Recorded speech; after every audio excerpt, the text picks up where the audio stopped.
ಕರ್ನಾಟಕದ ಧ್ವನಿ ನಿಂತೋಗಿದೆ.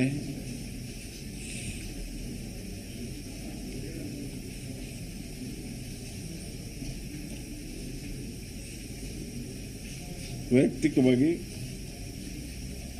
ನನಗೆ ತುಂಬಲಾರದ ಹಾನಿಯಾಗಿದೆ.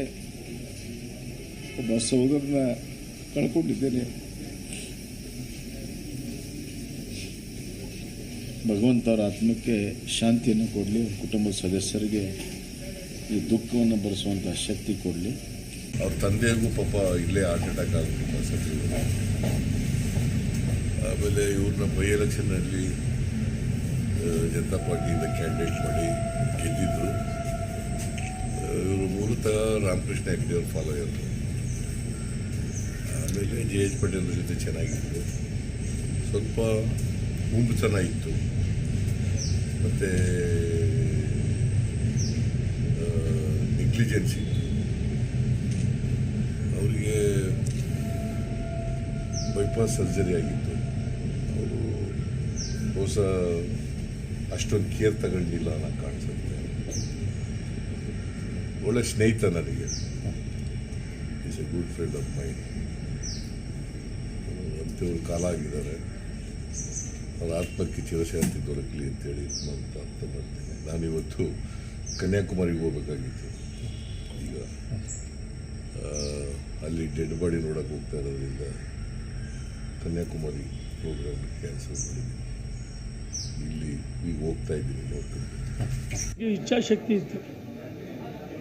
ಅವರು ರಾಮಕೃಷ್ಣ ಹೆಗಡೆಯವರು, ದೇವೇಗೌಡರು, JH ಪಟೇಲರು, ಯಡಿಯೂರಪ್ಪನವರು, ಸದಾನಂದ ಗೌಡರು, ಮತ್ತು ಬಸವರಾಜ ಬೊಮ್ಮಾಯಿಯವರು, ಜಗದೀಶ್ ಶೆಟ್ಟರವರು ಭಾಳ ಆಪ್ತರಾಗಿದ್ದಂಥವ್ರು. ಅನೇಕ ಇಲಾಖೆಗಳಲ್ಲಿ ಕೆಲಸ ಮಾಡಿದ್ದ ಅನುಭವ ಇರ್ತಕ್ಕಂಥವ್ರು. ಇವತ್ತು ಅವರ ಸಾವಿನಿಂದ ಅವರ ಕುಟುಂಬಕ್ಕೆ ಸಾಕಷ್ಟು ನಮಗಿದೆ. ಕೇವಲ ಕುಟುಂಬಕ್ಕಷ್ಟೇ ಅಲ್ಲ, ನಮ್ಮ ಪಕ್ಷಕ್ಕೂ ದೊಡ್ಡ ಆಘಾತ ಆಗಿದೆ. ಮತ್ತು ವಿಶೇಷವಾಗಿ ಉತ್ತರ ಕರ್ನಾಟಕದ ಭಾಳಷ್ಟು ಮೇರು ನಾಯಕ ತಪ್ಪಾಗಲಾರ್ದು ಆ ಮೇರು ನಾಯಕನ ಸ್ಥಾನ ತುಂಬತಕ್ಕಂಥ ಒಂದು ಇನ್ನೊಬ್ಬ ವ್ಯಕ್ತಿ ಇಲ್ಲ ಅಂತ ನಾನು ಹೇಳುತ್ತೆ. ಸದಾ ಉತ್ತರ ಕರ್ನಾಟಕದ ಧ್ವನಿಯಾಗಿ ಮಾತಾಡ್ತೀನಿ ಅಂತಿದ್ರು. ಉತ್ತರ ಕರ್ನಾಟಕ ಅಭಿವೃದ್ಧಿ ಆಗಬೇಕು, ಉತ್ತರ ಕರ್ನಾಟಕ ಅಭಿವೃದ್ಧಿ ಆಗಬೇಕು. ಅವರು ಕೇವಲ ಒಬ್ಬ ರಾಜಕಾರಣಿ ಅಷ್ಟೇ ಅಲ್ಲ, ಸಹಕಾರಿ ಬಂಧುಗಳಾಗಿದ್ದರು ಮತ್ತು ಉದ್ಯಮಿಗಳಾಗಿದ್ದರು. ಅವ್ರಿಗೆಲ್ಲ ಅನುಭವ ಇತ್ತು. ಬೆಳಗಾವಿ ಅಧಿವೇಶನ ನಡೆಯುವ ಸಂದರ್ಭದಲ್ಲಿ ಎಲ್ಲರನ್ನೂ ನಮ್ಮನ್ನು ಊಟಕ್ಕೆ ಆಹ್ವಾನ ಮಾಡ್ತಿದ್ರು. ಇನ್ನೊಂದು ವಿಶೇಷ ಅಂದರೆ, ಬೆಳಗಾವಿ ಮೊನ್ನೆ ನಡೆದ ಅಧಿವೇಶನದಲ್ಲಿ ಮೊದಲನೇ ದಿವಸ ಭಾರತೀಯ ಜನತಾ ಪಾರ್ಟಿ ಯಡಿಯೂರಪ್ಪನವರು ಒಳಗೊಂಡಂತೆ ಬೊಮ್ಮಾಯಿಯವರು ಎಲ್ಲರನ್ನೂ ಆಹ್ವಾನ ಮಾಡಿದರು ಊಟಕ್ಕೆ ಅವ್ರ ಮನೆಗೆ. ಎರಡನೇ ದಿವಸ ಕಾಂಗ್ರೆಸ್ಸಿನ ಸಿದ್ದರಾಮಯ್ಯವರು ಮತ್ತು ಎಲ್ಲ ಮುಖಂಡರು ಆಹ್ವಾನ ಮಾಡಿದರು ಊಟಕ್ಕೆ. ಮೂರು ದಿವಸ JDS ಅಂದರೆ ಎಲ್ಲ ಪಕ್ಷದ ಜೊತೆ ಒಡನಾಡಿಯಾಗಿದ್ದಂಥ ಉಮೇಶ್ ಕತ್ತಿಯವರು ನಮ್ಮ ಮಧ್ಯೆ ಇಲ್ಲ.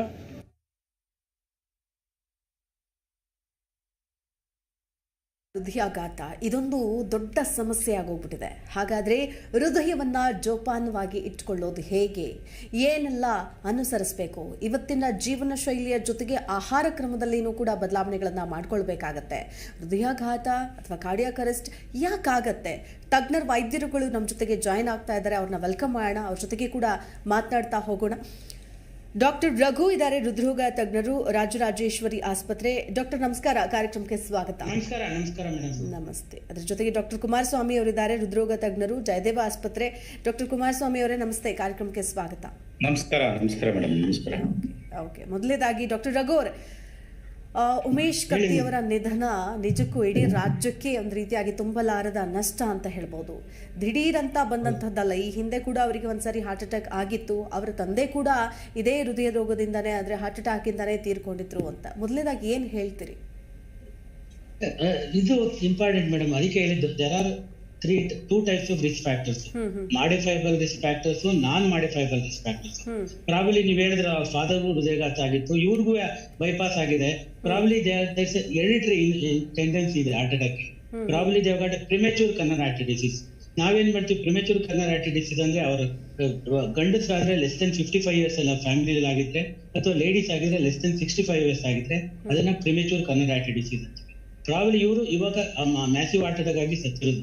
ಅದಕ್ಕೆ ಮುಂಚೆನೆ ಪ್ರಾಬಲಿ 5 to 6 years ಬ್ಯಾಕ್ ಅವ್ರಿಗೆ ಆಗಿದೆ, ಹಾರ್ಟ್ ಅಟ್ಯಾಕ್ ಆಗಿದೆ, ಬೈಪಾಸ್ ಆಗಿದೆ.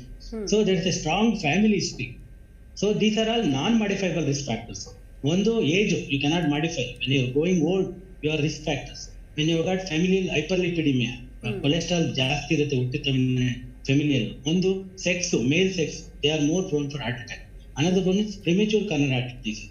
ಫ್ಯಾಮಿಲಿನಲ್ಲಿ ಬ್ರದರ್ಸ್ಗೆ ಅಥವಾ ಸಿಸ್ಟರ್ಸ್ಗೆ ಅಥವಾ ಕಸಿನ್ಸ್ಗೆ ಯಾರಿಗಾರು ಅರ್ಲಿ ಡೆತ್ ಆದ್ರೆ ಅವಾಗ ಎಲ್ಲರೂ full family members should have regular checkup. Okay yes doctor, ನಾನು ಮತ್ತೆ ಮಾತಾಡ್ತೀನಿ. ಡಾಕ್ಟರ್ ಕುಮಾರಸ್ವಾಮಿ ಅವರು ಏನು ಹೇಳ್ತೀರಿ? ಇಂತಹ ಪ್ರಕರಣಗಳು ಇತ್ತೀಚಿನ ದಿನಗಳಲ್ಲಿ ಜಾಸ್ತಿ ಆಗ್ತಾ ಇದೆ ಅಂತಾನೆ ಹೇಳ್ಬೋದು. ಯಾಕಂದ್ರೆ ಈ ಒಂದು ಆಹಾರ ಶೈಲಿ, ಜೀವನ ಕ್ರಮ ಎಲ್ಲವೂ ಕೂಡ ಬದಲಾಗಿ ಹೋಗ್ಬಿಟ್ಟಿದೆ. ಆಯ್ತಾ, ಆರೋಗ್ಯದ ಕಡೆ ಗಮನ ಹರಿಸೋದಕ್ಕೂ ಕೂಡ ಸಮಯ ಇಲ್ಲ ಅನ್ನುವಂಥ ಪರಿಸ್ಥಿತಿ ಬಂದ್ಬಿಟ್ಟಿದ್ದಾರೆಲ್ಲ. ಮೊದಲೇದಾಗಿ ಏನು ಹೇಳ್ತೀರಿ?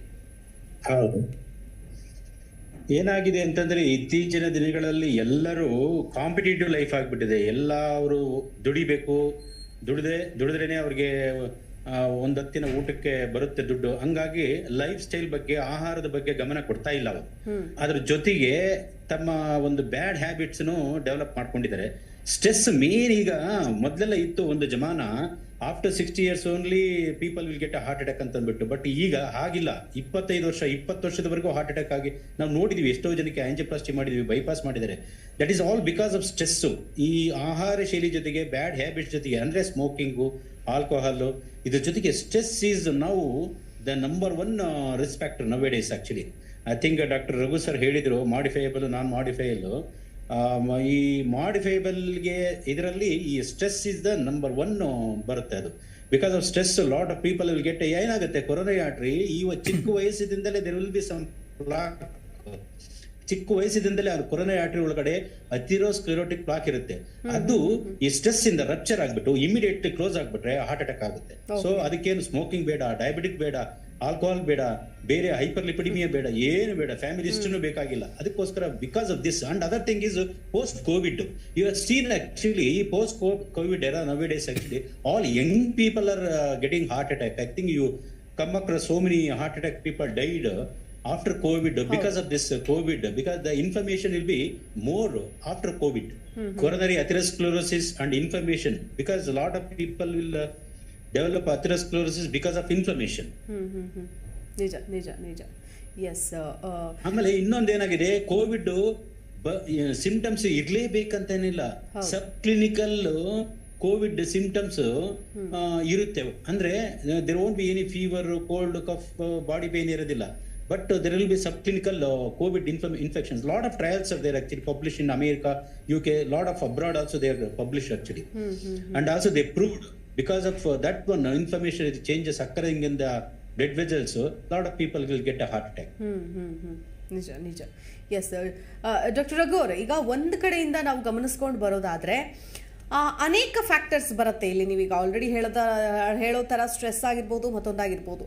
ಈ ವಯಸ್ಸು ಅನ್ನೋದು ಕೂಡ ಮ್ಯಾಟ್ರ್ ಆಗತ್ತೆ ಅನ್ನೋದು ಹೇಳಿದ್ರಿ. ಅಂದರೆ ಈಗ ತುಂಬ ಚಿಕ್ಕ ವಯಸ್ಸಿನ ಅವರಲ್ಲೂ ಕೂಡ ಹಾರ್ಟ್ ಅಟ್ಯಾಕ್ ಅನ್ನೋ ಸಮಸ್ಯೆಗಳು ಎದುರಾಗ್ತಾ ಇದೆ. ಯಾಕಂದರೆ ನಮಗೆ ನಮ್ಮ ಕಣ್ಣು ಮುಂದೆನೇ ಇನ್ನೂ ಕೂಡ ಅರಗಿಸ್ಕೊಳ್ಳೋಕ್ಕಾಗದೇ ಇರುವಂತಹ ಸಾವು ಅಂತಂದರೆ ಅದು ಪುನೀತ್ ರಾಜ್ಕುಮಾರ್ ಅವರ ಸಾವು ಅಂತ ಹೇಳ್ಬೋದು. ಯಾಕಂತಂದರೆ ಅದನ್ನು ಇನ್ನೂ ಅರಗಿಸ್ಕೊಳ್ಳೋದಕ್ಕಾಗ್ತಾ ಇಲ್ಲ ಎಷ್ಟೋ ಜನಕ್ಕೆ, ಆ ಕಾರ್ಡಿಯಾಕ್ ಅರೆಸ್ಟ್ ಅನ್ನೋದು. ಆದರೆ ಇತ್ತೀಚಿನ ದಿನಗಳಲ್ಲಿ ಈ 50 ವರ್ಷ 60 ವರ್ಷ ಆದವ್ರಲ್ಲ, ಯಂಗ್ಸ್ಟರ್ಸಲ್ಲೂ ಕೂಡ ಈ ಹಾರ್ಟ್ ಅಟ್ಯಾಕ್ ಸಮಸ್ಯೆಗಳು ಬರ್ತಾ ಇದೆ. ಏನು ಹೇಳ್ತೀರಿ, ಇದಕ್ಕೇನು ಕಾರಣ ಅಥವಾ ಯಾವ ರೀತಿಯಾಗಿ ಆಗ್ತಾ ಇದೆ ಅಂತ ಹೇಳ್ತೀರಿ? Madam, in general Indians have got more prone for heart attack. ಯಾಕಂದ್ರೆ compared to western population, Chinese, Japanese ತಗೊಂಡ್ರೆ ವಿ ಹ್ಯಾವ್ ಗಾಟ್ 3-5 ಬಾರಿ ಹೆಚ್ಚಿಗೆ ಬಾರಿ ನಾವು ಹಾರ್ಟ್ ಅಟ್ಯಾಕ್ ಆಗುತ್ತೆ. We are genetically more prone and our heart problem is malignant proportion. Actually at 40 years ಅಲ್ಲೇ 3 block ಆಗಿರುತ್ತೆ, diffuse atherosclerosis ಇರುತ್ತೆ. And one of the important factors I told, genes are more prone, and also risk factors are there. Like diabetes is capital of in the world. We have got more patients of diabetes. Almost 30-40% of patients are diabetic. Hypertension, almost 140 million people suffer from hypertension. And these are other, smoking is common, almost 60-70% smoke. And cholesterol and bad lifestyle, sedentary habits. So you don't have healthy lifestyle, healthy food habits. Youngsters are also important because we work for 18 hours. Hardly we sleep. hardly we eat junk food, whatever is available in the office or somewhere. So these are all important, and they are also important factors. And in general, almost 40% of heart attacks in India occurs less than 50 years of age. In fact, ನಾನು almost 25 ವರ್ಷ ಜಯದೇವದಲ್ಲಿ 29 ವರ್ಷ work ಮಾಡಿದ್ದೀನಲ್ಲ. Most 40% of the patients are less then 40 years.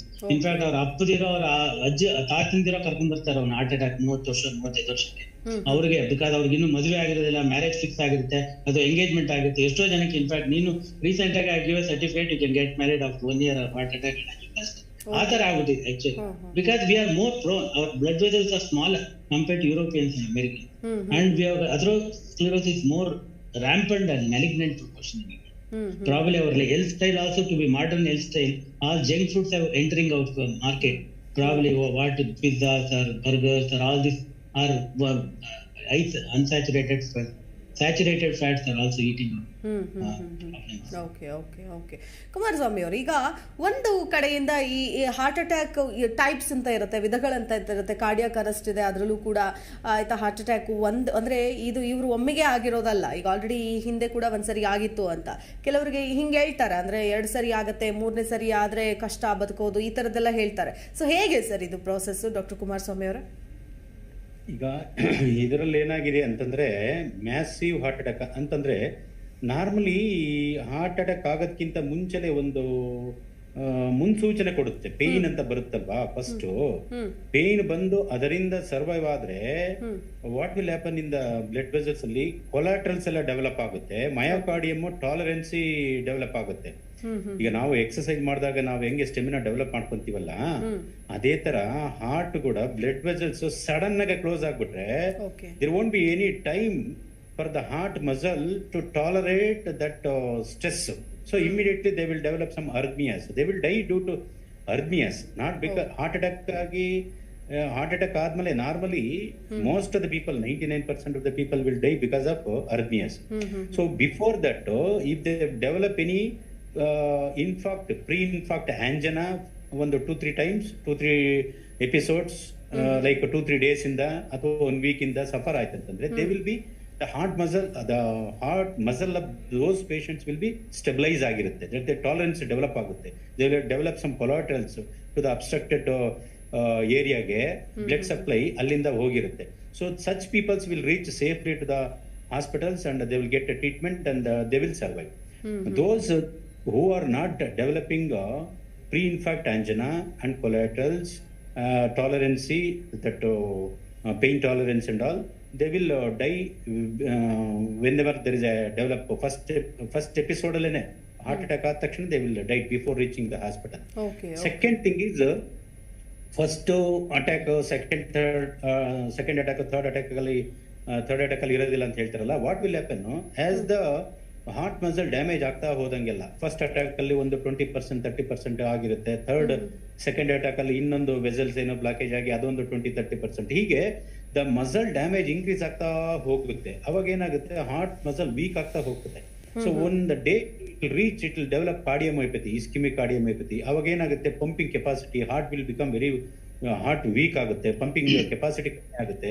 ಅವಾಗ patients will develop lot of complications like dyspnea, breathing problem and arrhythmias and all those things. Okay, so there is no viable myocardium in the heart.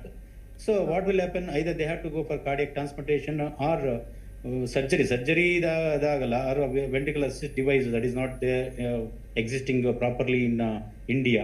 Abroad adella agutte, but it will be costly treatment. Even cardiac transplantation also, there is you won't get any donors and all. So automatically they will die due to cardiac failure, cardiomyopathy and the cardiac failure, recurrent attack and ischemic cardiomyopathy they will develop, and they will die either cardiac failure, end stage cardiac refractory heart failure or arrhythmias. Okay yes, ಯಾವ ಥರ ಆಗುತ್ತೆ ಅನ್ನೋದನ್ನ ಹೇಳಿದ್ರಿ. ಅದ್ರ ಜೊತೆಗೆ ಈ doctor ರಘೋರೆ, ಈಗ ಆ ಸಂದರ್ಭ ಏನಿದೆ ಕ್ರಿಷಿಯಲ್ ಅಂತ ಹೇಳ್ತೀವಿ, ಅಂದರೆ ಆ ಟೈಮು, ಆ ಹಾರ್ಟ್ ಅಟ್ಯಾಕ್ ಆದಂತಹ ಟೈಮು, ಅಥವಾ ಒಂದು 5 ನಿಮಿಷ 10 ನಿಮಿಷ ಅಥವಾ 1 ನಿಮಿಷ 2 ನಿಮಿಷ ಆ ಟೈಮಲ್ಲಿ ಬೇಗ ಆಸ್ಪತ್ರೆಗೆ ಸೇರಿಸೋದಾಗಿರ್ಬೋದು, ಒಂದಷ್ಟು ಪ್ರಾಥಮಿಕವಾಗಿ ಏನು ಚಿಕಿತ್ಸೆಗಳಿರುತ್ತೆ ಸೊ ಅದನ್ನ ಮಾಡೋದಾಗಿರಬಹುದು. ಸೊ ಅದರಿಂದ ಬದುಕೋ ಚಾನ್ಸಸ್ ಹೆಚ್ಚು ಅಂತ ಹೇಳ್ತಾರೆ. ಸೊ ಅದು ಯಾವ ಥರ ಅರಿವು ಮೂಡಿಸೋದೇ ಕಷ್ಟ ಅನ್ನೋಂಗೆ ಆಗ್ಬಿಟ್ಟಿದೆಯಲ್ಲ ಡಾಕ್ಟರ್, ಏನು ಹೇಳ್ತೀರಿ? ಅಲ್ಲ ಮೇಡಮ್, ಆಕ್ಚುಲಿ ಹಾರ್ಟ್ ಅಟ್ಯಾಕ್ ನ ಯೂನಿವರ್ಸಲ್ ಡೆಫಿನೇಷನ್ 5 ಟೈಪ್ಸ್ ಕ್ಲಾಸಿಫೈ ಮಾಡ್ತೀವಿ ನಾವು. ಟೈಪ್ 1 ಅಂದ್ರೆ ಯೂಶಲಿ ಬ್ಲಡ್ ಅಲ್ಲಿ ಕೊಲೆಸ್ಟ್ರಾಲ್ ಡೆಪಾಸಿಟ್ ಆಗುತ್ತೆ, ರಪ್ಚರ್, ಎರೋಷನ್ ಅಥವಾ ಡಿಸೆಕ್ಷನ್ ಆಗಿ ಅದು ದೇ ಡೈ ಸಡನ್ಲಿ. ಇನ್ನೊಂದು ಟೈಪ್ 2 ನಲ್ಲಿ ದೇ ಸರ್ವೈವ್ ಮೋಸ್ಟ್ ಆಫ್ ಅದು ಸಪ್ಲೈ ಡಿಮ್ಯಾಂಡ್ ಇಂಬ್ಯಾಲೆನ್ಸ್. ಅಂದ್ರೆ ಹಾರ್ಟ್ ಮಸಲ್ ದಪ್ಪ ಆಗಿರುತ್ತೆ, ಹಾರ್ಟ್ ರೇಟ್ ಜಾಸ್ತಿ ಆಗಿರುತ್ತೆ ಅಥವಾ ಅನಿಮಿಯಾ ಇರುತ್ತೆ, ರಕ್ತ ಕಡಿಮೆ ಇರುತ್ತೆ, ಅಂತದ್ರಲ್ಲಿ supply demand blood vessel spasm ಆಗುತ್ತೆ, ಅದು ದೇ ರಿಕವರ್ ಫಾಸ್ಟರ್. ಇನ್ನೊಂದು ಥರ್ಡ್ ಟೈಪ್ ಅಲ್ಲಿ ಏನಾಗುತ್ತೆ, ಸಡನ್ ಕಾರ್ಡಿಯಾಕ್ ಡೆತ್ ಅಂತೀವಲ್ಲ. ಇವಾಗ ನೋಡಿ ಚೆಸ್ಟ್ ಪೇನ್ ಅಂದ್ರು ಇಮಿಡಿಯೇಟ್ ಆಗಿ ಡೆತ್ ಆಯ್ತು, ಅದು sudden cardiac death. They will have some symptoms but before reaching the hospital they may die within onset of symptoms within 1 hour. And maximum 50% of death occurs within 1 hour of onset of symptoms. Heart attack death within 24 hours, and 50% die within 1 hour. Another 50% they die within 24 hours. ಏನಾಗುತ್ತೆ, sudden ಆಗಿ blood supply cut off ಆದಾಗ ಅರಿಥ್ಮಿಯಾಸ್ ಆಗುತ್ತೆ, ventricular fibrillation, ventricular typhoid. ಅವಾಗ they dye immediately. ಇವ್ರದ್ದು ಹಂಗೆ ಆಗಿರೋದು, 15 ನಿಮಿಷದಲ್ಲಿ hospital reach ಆಗಿದ್ದಾರೆ, ವಿತಿನ್ 15 ಮಿನಿಟ್ಸ್ ಅಲ್ಲಿ ಹಾರ್ಟ್ ಸ್ಟಾಪ್ ಆಗುತ್ತೆ. ಅವಾಗ ಅವ್ರೇನು ಮಾಡೋಕ್ಕಾಗಿಲ್ಲ. ಆಕ್ಚುಲಿ ರೀಚ್ ಆದ್ರೂ ರಿಸಸಿಟೇಷನ್ ಮಾಡಿದ್ದಾರೆ, ಕಾರ್ಡಿಯೋಪಲ್ಮನರಿ ರಿಸಸಿಟೇಷನ್ ಮಾಡಿದ್ರು ಬಿಕಾಸ್ ಆಲ್ರೆಡಿ ಸ್ಟಾಪ್ ಆದ್ಮೇಲೆ myocardial death within 3 minutes stop ಆದ್ರೆ ಆಲ್ ಆರ್ಗನ್ಸ್ ವಿಲ್ ಡೈ. ಅದಕ್ಕೋಸ್ಕರ ದೇ ಕುಡ್ ನಾಟ್. ಈ ಪುನೀತ್ ರಾಜ್ಕುಮಾರ್ದು ಹಂಗೆ ಆಯ್ತು, ಎರಡು ಹಾರ್ಟ್ ಅಟ್ಯಾಕ್ ಅಲ್ಲಿ ಸಿಂಪ್ಟಮ್ಸ್ ಅಂತ ಶಿಫ್ಟ್ ಮಾಡಿದ್ರೆ half an hour ಅಷ್ಟೊತ್ತಿಗೆ. So sudden cardiac death nobody can prevent unless ಅವ್ರ ಆಫೀಸಲ್ಲೇ ಇದ್ರಲ್ಲೇ ಏನಾದ್ರು ಆದಾಗ we can be a shock. ಅದಕ್ಕೆ ಡಿಫಿಬ್ರಿಲೇಟರ್ಸ್ ಎಲ್ಲಾ ಕಡೆ ಇಟ್ಟಿರ್ತಾರೆ, ಏರ್ಪೋರ್ಟ್ ಅಲ್ಲಿ, ಬಸ್ ಸ್ಟ್ಯಾಂಡ್ ಅಲ್ಲಿ. And people should be educated. ಆ ಸಿಂಪ್ಟಮ್ಸ್ ಬಂದು they have to see the pulse, breathing. If there is not breathing, you have to do cardiac pulmonary resuscitation and shock ಕೊಡ್ಬೇಕು. Probably somebody who trained in cardiac pulmonary resuscitation and they will be useful before shifting. Okay. ಆಮೇಲೆ other causes ಇವ್ರಿಗೆ surgery ಆಗಿದೆ. ಅವಾಗ surgery death ಆದ್ರೆ angioplasty ಆದ್ಮೇಲೆ ಅದು class 4 ಅಂತೀವಿ, angioplasty related. Because stent ಹಾಕಿರ್ತಾರೆ, ಮಲ್ಟಿಪಲ್ ಸ್ಟೆಂಟ್ಸ್. ಒಂದೊಂದ್ಸರಿ ಆಂಟಿಪ್ಲೇಟ್ಲೆಟ್ಸ್ ಡ್ರಗ್ಸ್ ತಗೊಳ್ದೇ ಇದ್ರೆ ಪ್ರಾಪರ್ಲಿ, ಆಂಟಿಪ್ಲೇಟ್ಲೆಟ್ಸ್ ಇದೆಲ್ಲ ಒಂದೊಂದ್ಸರಿ ಸ್ಟೆಂಟ್ ಒಳಗಡೆ ಥ್ರಾಂಬೋಸಿಸ್ ಆಗ್ಬೋದು. ಅರ್ಲಿ ಸ್ಟೆಂಟ್ ವಿತಿನ್ 1 ಮಂತ್ ಆಗ್ಬೋದು, late stent thrombosis after 1 year ಆಗ್ಬೋದು. ಆಮೇಲೆ ಬೈಪಾಸ್ ರಿಲೇಟೆಡ್, ಬೈಪಾಸ್ ಆದ್ಮೇಲೆ ಕಾಂಪ್ಲಿಕೇಶನ್ ಆದ್ರೆ ವೀನಸ್ ಡ್ರಾಪ್ಸ್ ಇವೆಲ್ಲ ಡಿಜನರೇಟ್ ಆಗ್ತವೆ ಓವರ್ ಪೀರಿಯಡ್ ಆಫ್ ಟೈಮ್, ಅವು ಅಕ್ಲೂಡ್ ಆಗ್ತವೆ. ಅದು typhoid typhoid myocardial infarction. So basically symptoms ಗೊತ್ತಿರಬೇಕು ಜನರಲ್ ಪಬ್ಲಿಕ್ ಏನಾಯ್ತು. And also I want to tell you, this month we are celebrating as world heart day on September 29th. This month world day to increase awareness about heart related problems, heart attack. ಅದಕ್ಕೋಸ್ಕರ world ಅಲ್ಲಿ ಇದೆ start walkathon, lectures, symposium, free camps ಎಲ್ಲಾನು conduct ಮಾಡ್ತೀವಿ. Because September ಅಲ್ಲಿ to increase awareness. So this slogan also take your art for the care of slogan art to take care of heart patients antane. Your art for the taking care of heart patients antane. Because you have to educate them, everybody about the probably ನಾನು ಹೇಳೋದಂದ್ರೆ, so high school ಅಲ್ಲಿ ಇದರ ಬಗ್ಗೆ heart related problems ಬಗ್ಗೆ, cardiovascular disease ಬಗ್ಗೆ probably we should start classes normal. What is the heart function? Next class probably what is the heart attack, what is blood pressure. Probably because younger generation are suffering from these problems. Probably we educate them in the high school, college level. We should include some chapters related to these problems. Yes, exactly. Okay, doctor Kumaraswamy ಅವರೇ, ಈ habits ಅಂತ ಏನು ಹೇಳ್ತೀವಿ, ಇದರ ಜೊತೆಗೆ S ಅದೇ ಈ ದೈನಂದಿನ ಆಹಾರ ಕ್ರಮ ಆಗಿರ್ಬೋದು, ಜೀವನ ಶೈಲಿ ಆಗಿರ್ಬೋದು, ಅದ್ರ ಬಗ್ಗೆ ಮಾತಾಡೋಣ. ಅದು ಮೋಸ್ಟ್ಲಿ ಒಂದು ವೈಡ್ ಟಾಪಿಕ್. ಅದು ಎಷ್ಟು ಮಾತಾಡಿದ್ರು ಕೂಡ ಬದಲಾಯಿಸ್ಕೊಳ್ಳೋದು ಯಾರಿಗೂ ಕೂಡ ರೆಡಿ ಇರೋದಿಲ್ಲ. ಏನೋ ಇಂಥ ಘಟನೆಗಳು ಕಿವಿಗೆ ಬಿದ್ದಾಗ 1 ದಿನ 2 ದಿನ ಏನೋ ಒಂದು ಮೋಟಿವೇಟ್ ಆಗಿ ಬದಲಾಯಿಸ್ಕೊಳ್ತಾರೆ, ಮತ್ತೆ ಅಥಾವಿತ್ತ ಅಂತ ಹೇಳ್ತಾರೆ. ಆದರೆ ಇಲ್ಲಿ ನಾನು ಮಾತಾಡೋದು ಒಂದು ಜನಪ್ರತಿನಿಧಿಗಳು ಅಥವಾ ರಾಜಕಾರಣಿಗಳು ಅಂತ ಅಂದಾಗ ಅವರಿಗೆ ಪ್ರತಿದಿನನೂ ಕೂಡ ಒಂದಷ್ಟು ಸ್ಟ್ರೆಸ್ ಲೆವೆಲ್ ಅನ್ನೋದು ಇದ್ದೇ ಇರುತ್ತೆ, ಜಾಸ್ತಿನೇ ಇರುತ್ತೆ ಅಂತ ಹೇಳ್ಬಹುದು. ಯಾಕಂತಂದ್ರೆ ಜನರ ಜೊತೆಗೆ ಒಡನಾಟ ಆಗಿರಬಹುದು, ಮತ್ತೊಂದಾಗಿರ್ಬೋದು, ಸರ್ಕಾರದ ಯೋಜನೆಗಳಾಗಿರ್ಬೋದು, ಎಕ್ಸಿಕ್ಯೂಷನ್ ಆಗಿರ್ಬೋದು, ಹೀಗೆ ಅನೇಕ ವಿಚಾರಗಳಿರುತ್ತೆ. ಸೊ ಯಾಕೆ ಆ ಸ್ಟ್ರೆಸ್ ಲೆವೆಲ್ ಅಷ್ಟರ ಮಟ್ಟಿಗೆ ಹಿಂಡು ಬಿಡುತ್ತಾ, ಅಥವಾ ಹೇಗೆ, ಏನಾಗುತ್ತೆ ಅಂತ? ಅದು ಏನಾಗುತ್ತೆ ಅಂತಂದ್ರೆ, ಸ್ಟ್ರೆಸ್ ಲೆವೆಲ್ ಈಗ not all the people will develop a heart attack because of stress. ಈಗ ಕಾರ್ಡಿಯಾಲಜಿಸ್ಟ್ ನಾವು ಇಂಟರ್ವೆನ್ಷನ್ ಮಾಡ್ಬೇಕಾದ್ರೆ ನಮ್ಗೂ ಸ್ಟ್ರೆಸ್ ಲೆವೆಲ್ ಸಿಕ್ಕಾಪಟ್ಟೆ ಇರುತ್ತೆ. ಆಪರೇಷನ್ ಮಾಡ್ಬೇಕಾದ್ರೆ ಯು ನೋ ದಟ್, ಬಿಕಾಸ್ ಅವರು ಹಾರ್ಟ್ ನಾವು ಸೇವ್ ಮಾಡಲೇಬೇಕಾಗುತ್ತೆ. ಆಂಜಿಯೋಪ್ಲಾಸ್ಟಿ ಮಾಡ್ಬೇಕಾದ್ರೆ ಅಥವಾ ಏನಾದ್ರು what ever the cardiac procedure ಮಾಡ್ಬೇಕಾದ್ರೆ ನಮಗೂ ಟೆನ್ಷನ್ ಜಾಸ್ತಿ ಆಗುತ್ತೆ. ಅವಾಗ ಏನಾಗುತ್ತೆ, ಹಾರ್ಮೋನು ಸಿಂಪಥೆಟಿಕ್ ಡ್ರೈವ್ ಜಾಸ್ತಿ ಆಗಿ ಹಾರ್ಟ್ ಬೀಟ್ ಜಾಸ್ತಿ ಆಗುತ್ತೆ. ಹಾರ್ಟ್ ಬೀಟ್ ನಮ್ಮಲ್ಲಿ ಬಾಡಿ ಒಳಗಡೆ ಹಾರ್ಮೋನ್ಸ್ ರಿಲೀಸ್ ಆದ್ಮೇಲೆ ಅವಾಗ ಏನಾಗುತ್ತೆ ಅಂತಂದ್ರೆ ಆಟೋಮೆಟಿಕ್ಲಿ ಹಾರ್ಟ್ ಬೀಟ್ ಜಾಸ್ತಿ ಆಗಿ they will develop this one heart attack. But not all the people will develop heart attack. Some people will tolerance capacity irutte. They will tolerate it by every day they will do yoga, meditation, walking ಮಾಡಿಬಿಟ್ಟು they will tolerate, and they will take it the stress level not so seriously. Easily they will take it. Some people will take it very seriously, ಏನೋ as if ನಮಗೇನೋ ಭಾಳ ಆಗಿಬಿಟ್ಟಿದೆ, ನನ್ನ ಒಬ್ಬನಿಗೆ ಆಗಿದೆ ಅಂತ ಅನ್ನೋದು. ಪ್ರಪಂಚದಲ್ಲಿ ಎಷ್ಟೋ ಜನಕ್ಕೆ ಆಗುತ್ತೆ stress, but they have to take it cool. Actually ಏನಾಗುತ್ತೆ ಅಂತಂದರೆ, ಬರೀ ಸ್ಟ್ರೆಸ್ ಬಂದ ತಕ್ಷಣವೇ ಅದು ಪ್ರಾಬ್ಲಮ್ನ ಸಾಲ್ವ್ ಮಾಡಲ್ಲ, ಇನ್ನು ಪ್ರಾಬ್ಲಮ್ನ ಜಾಸ್ತಿ ಮಾಡುತ್ತೆ. ಅದನ್ನು ಕಡಿಮೆ ಮಾಡ್ಕೋಬೇಕಂತಂದ್ರೆ ಸ್ಟ್ರೆಸ್ ಲೆವೆಲನ್ನು ನಾವು ಆದಷ್ಟು ಅದನ್ನು ಕೂಲಾಗಿ ತಗೋಬೇಕು. ಅದಕ್ಕೆ that's why not all the, ಈಗ all the everybody, all the politicians in the political field, they will have one or the every day stress. Some people will have 10%, some people 50%, some people 100%. But even some people 10% stress idre, they will have a lot of complications, so heart attack, a lot of other problems. But even some 100% stress or other jotege bad habits also, they will survive. So this is all fluctuation, variation of the problems. I think you are seeing how you are taking the stress level, how you will tolerate, or how you are neutralizing that stress level. That depends upon that your capacity. It varies. Okay. That's why every day, along with good food habits, time to time food ತಗೋಬೇಕು, ಆಯ್ತಾ? That is balanced diet actually. Low fat diet, and 8 glass drink water, more of liquid. You have to take more, plenty of water, and every day 30 minutes walking, followed by yoga, meditation. If you do, I think it will relieve the stress level, definitely. Okay, yes. Doctor Raghu, ಈಗ ಒಂದು ಅಂದರೆ ಜೀವನ ಶೈಲಿ ಬದಲಾವಣೆ ಅಂತ ಅನ್ನೋದ್ರ ಬಗ್ಗೆ ನಾನು ಮಾತಾಡ್ತೀನಿ. ಆಹಾರ ಕ್ರಮ ಆಗಿರ್ಬೋದು, ವ್ಯಾಯಾಮ ಆಗಿರ್ಬೋದು.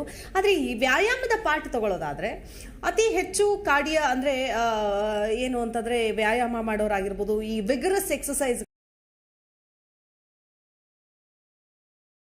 ಹಾರ್ಟ್ ಅಟ್ಯಾಕ್ ಆಗೋ ಚಾನ್ಸಸ್ ಇದೆ ಅಂತ ಹೇಳ್ತಾರೆ. ಹೌದಾ? ಇದು ಹೇಗೆ ಹಾಗಾದ್ರೆ? ಯಾವ ರೀತಿಯಾಗಿ ರೂಢಿಸ್ಕೊಳ್ಳಬೇಕಾಗುತ್ತೆ? ಹೌದು ಮೇಡಮ್, ಏಕೆಂದ್ರೆ ರಿಗರಸ್ ಆಕ್ಟಿವಿಟಿ ಆದ್ರೆ ಹಾರ್ಟ್ ರೇಟ್ ಜಾಸ್ತಿ ಆಗ್ಬಿಡುತ್ತೆ, ಜಾಸ್ತಿ ಆಮೇಲೆ ಅರಿಥ್ಮಿಯಾಸ್ ಆಗ್ಬೋದು. ಅದರ್ವೈಸ್ ಏನಾಗುತ್ತೆ, ಕೆಲವರಿಗೆ ಅಂಡರ್ಲೈನ್ ಹಾರ್ಟ್ ಪ್ರಾಬ್ಲಮ್ ಇರುತ್ತೆ, they would not have investigated. So before doing rigorous exercise you should have a cardiac checkup, probably ECG, echo, treadmill, and any ECG abnormality. There may be congenital problems. ECG abnormalities irutte, Brugada syndrome ante, long QT syndrome ante, short QT syndrome ante. They are all arrhythmias which can precipitate sudden cardiac death. Otherwise coronary arteries nalli anomalies irutte, onondsari abnormal origin, abnormal course in the artery. ಅವಾಗ ಏನಾಗುತ್ತೆ, vigorous ಇದು ಮಾಡ್ಬೇಕಾದ್ರೆ artery complex ಆಗಿ it precipitate heart attack. So before doing vigorous exercise you should have a regular checkup. Rule out any abnormalities in the heart. Then whenever we are fit, then you can start gradually. You should not go suddenly within 1 day or 2 days, probably 3 months, 4 months, we can increase. Basically for the general public, actually you don't have to do vigorous exercise. Always, as per our guidelines, 40 minutes of regular walking, 40 minutes of walking every day, at least 4 days in a week. That is the best. Sometimes you can do walking, sometimes you can do cycling, and this is the best exercise. You don't have to protect heart. Probably you have to do 40 minutes of exercise. That 10,000 steps in a day. That's what we recommend our people. Whole day, if they cover 10,000 steps, that's a good exercise. In addition to that, there are 5 things you should keep. So they should be low blood pressure. Blood pressure should be around 130/80 or 120/80 ideal. Low blood sugar. You should keep your blood sugar at control if you are diabetic. FBS less than 120, PPBS of 140, HbA1c of less than 6 to 7. Within that, probably, and you should have low body weight. Probably you should maintain ideal body weight. Exactly. And you should. These are all important. And also you should have. There are 3 white poisons like sugar. Excess sugar you should avoid. White poison, milk. You should avoid too much of milk. And also white maida. These are all white rice. You should eat more of proteins and high carbohydrate, vegetables, lot of vegetables, fruits, and protein diet rather than carbohydrate diet. These are few of the things. Exactly. ಆಹಾರದ ಬಗ್ಗೆ ಅದು ಬಹುಶಃ ಎಷ್ಟೇ ಕಾಳಜಿ ವಹಿಸಿ ಅಥವಾ ಎಷ್ಟೇ ಜಾಗೃತಿ ಮೂಡಿಸಿದ್ರು ಕೂಡ ಜನ ಅಂತೂ ಅದನ್ನ ತೆಗೆದುಕೊಳ್ಳೋದಕ್ಕೆ ರೆಡಿ ಇರೋದಿಲ್ಲ ಅಂತ ಹೇಳ್ಬೋದು. ನಾನು ಮಾತಾಡ್ತೀನಿ, ಇಬ್ಬರ ಜೊತೆಗೂ ಕೂಡ ಮಾತಾಡ್ತೀನಿ. ಲೈನಲ್ಲಿ ಒಂದು ಬ್ರೇಕ್ ತಗೊಂಡು ಬರ್ತೀನಿ. ಕಾರ್ಯಕ್ರಮ ಮುಂದುವರಿಯುತ್ತೆ ವಿರಾಮದ ನಂತರ.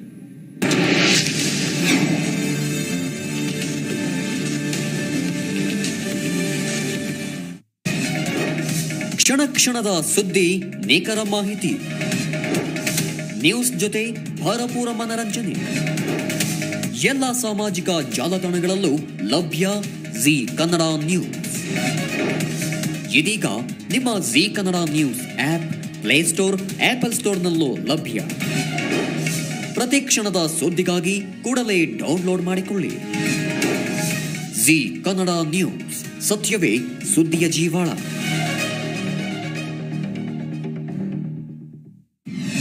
ಭಾರತದ ಟಿವಿ ವಾಹಿನಿಗಳಲ್ಲಿ ಇದೇ ಮೊದಲ ಸಲ ಸೈಬರ್ ಸುರಕ್ಷತೆ ಕುರಿತು ಜಾಗೃತಿ ಕಾರ್ಯಕ್ರಮ.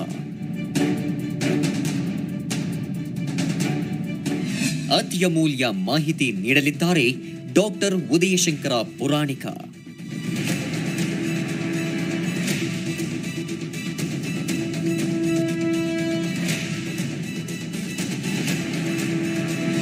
ಬಿ ಅಲರ್ಟ್, ಇದು ಸೈಬರ್ ಕ್ರೈಮ್ ಸಮಾಚಾರ. ನಿಮ್ಮ ಊರಿನ ಸುದ್ದಿ ಅಪ್ಡೇಟ್ ನಿಮಗೆ ಸಿಗ್ತಾ ಇಲ್ವಾ? ಹಾಗಾದ್ರೆ ಈ ಕೂಡಲೇ ಪ್ಲೇಸ್ಟೋರ್ಗೆ ಅಥವಾ ಆಪಲ್ ಸ್ಟೋರ್ಗೆ ಹೋಗಿ Zee Kannada news app install ಮಾಡಿ. ವಿಡಿಯೋ ಸಮೇತ ನಿಮ್ಮ ಊರಿನ ಸುದ್ದಿ ವೀಕ್ಷಿಸಿ. ಆನ್ಲೈನ್ ನ್ಯೂಸ್ ಅಂದ್ರೆ Zee Kannada news, digital news ಅಂದ್ರೆ ಜೀ ಕನ್ನಡ ನ್ಯೂಸ್, ನ್ಯೂಸ್ ನೋಡ್ಬೇಕು ಅಂದ್ರೆ Zee Kannada news, crime news ಅಂದ್ರೆ Zee Kannada news, film news ಅಂದ್ರೆ Zee Kannada news, political news ಅಂದ್ರೆ ಜೀ ಕನ್ನಡ ನ್ಯೂಸ್. ಜೀ ಕನ್ನಡ ನ್ಯೂಸ್, ಸತ್ಯವೇ ಸುದ್ದಿಯ ಜೀವಾಳ.